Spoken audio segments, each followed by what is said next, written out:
Hello everyone. तो जो मैंने बीटेक ऑलरेडी चॉइस फिल कर सारी चॉइस लॉक कर सारी से आज फास्ट अलॉटमेंट आसो 5टा PM आसो। सो 5टा PM आसला फास्ट अलॉटमेंट तुमको कौन कौन करार अच्छी सेगुड़ा जाना निहाती दरकार।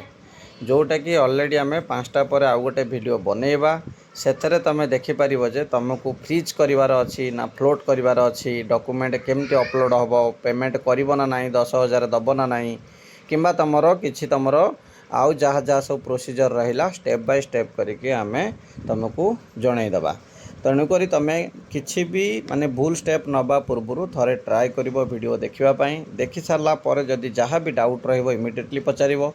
अदरवाइज तुम डॉक्यूमेंट वेरिफिकेशन रे डिस्क्रिपेन्सी आसीज जहाँफल कि तुम जो डॉक्यूमेंट क्लियर नहला ताहले तुमर फास्ट अलॉटमेंट कैंसल होबार संभावना अच्छी। किसी भी प्रॉब्लम हेले तुम इमिडिएटली कमेंट करिवो किंबा व्हाट्सएप रे मेसेज करिवो। Definitely I will try to help you out. Thank you all.